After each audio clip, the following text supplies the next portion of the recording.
All right, Tom Bashir's back here. This time I'm with Alyson McNair from our Human Resources Department. Yeah. Alyson, thank you so much. I appreciate it. It is a pleasure. Thanks so much for having me. Oh, of course. It's a special day here at Marymount with our Day of Giving. Lots of things we could talk about. But the first thing I want to talk to you about is tell me about Serve with Purpose and what that means. So Serve with Purpose is an initiative that was actually launched by our leadership.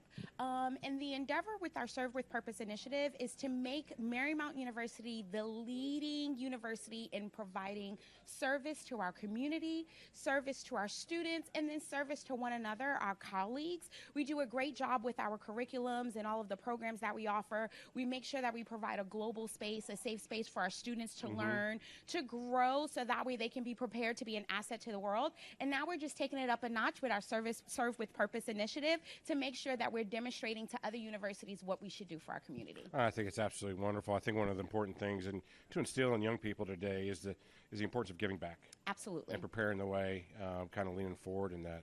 Well, I think that's absolutely wonderful. Yeah. And so one of the other initiatives you guys are working on is the Manager Training Academy. Yes. So the Manager Training Academy, I think, is kind of a spinoff almost for the Serve with Purpose initiative.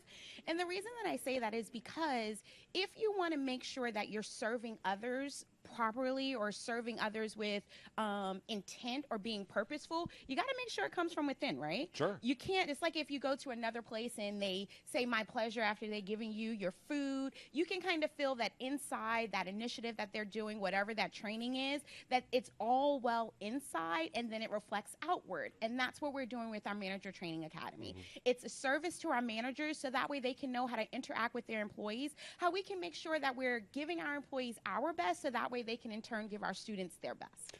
So talk to me, I've heard some of the top 5 strengths. Talk to me about some of that, those results. So we did our Strength Finders assessment, and with our Strength Finders assessment, we went from the top 5. And just a little background, it used to be called Clifton Strategies, and now Clifton Strategies like 2.0 is Strength Finders.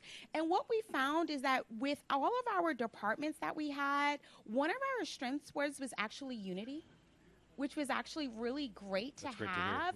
Another strength that we had was strategic. You want to be in any organization, you want to have that cluster of strategic people that can think through things, chart out a plan, so that way we can move forward. So those were one of the top 2s that we had. And then we also had our academia that was in there as well. Those that were the thinkers, those that were the assessors, if you will, of things that was happening. So the Strength Finders was really an eye-opener because once again, we're learning what does our community have, how can we leverage it to get the maximum output, and then how can we leverage it to get the maximum output so we can continue giving to not only the students, once again, but the community that surrounds Marymount University. A lot of people may not know that we are an open campus, which means that our neighbors are able to come and walk throughout the campus. They can walk their dogs. We can interact with them. And that's what we want to make sure that we are part of at Marymount, is that we're a gem to the community, that we're not a burden, but that we're a valuable asset. Well, I think that's wonderful. So kind of on the more human resources side of it, you always hear grumblings and moans about, I got to go to another staff meeting, I got to listen to PowerPoint presentations. Talk to me about after the, and really you can kind of relate it to the Management Training Academy, but some of that feedback and kind of what are you hearing from folks participating? Well, what's so interesting is that you hit the nail on the head. So when we rolled out the Manager Training Academy, we heard those grumbles, those rumblings, those silent ones where they smile at you when they know you're in human resources, but then when you leave, it's a whole conversation to be had.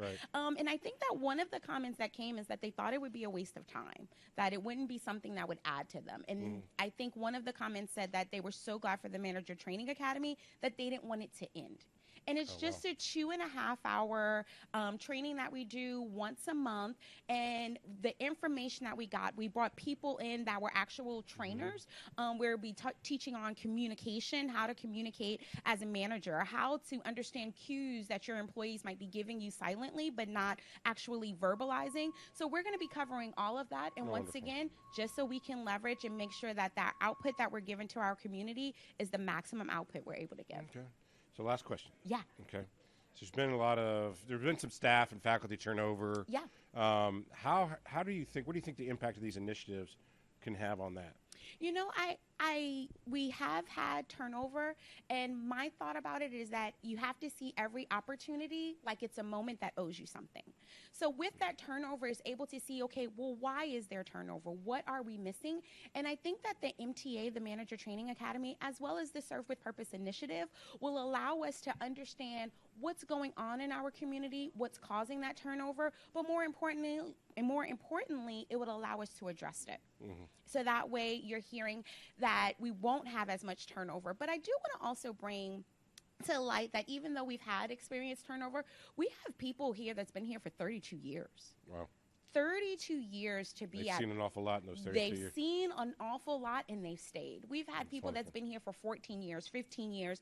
In the Human Resource Department, our last benefits manager, she was here for 14 years. She's even changed locations. So we do have people that love Marymount. I love Marymount. I've chosen it twice as an alum, but also as an employee. Mm-hmm. And we have people here that is just willing to kind of dig their heels in and once again make it the best place that it's called to be. Well, that's wonderful, and that's a great statement to end it, Alyson. Thank you so much. Thank you, for your Tom. time. I appreciate was fun. Oh, yeah, indeed. Let's do it again sometime. NBC, here we come. We're on the way.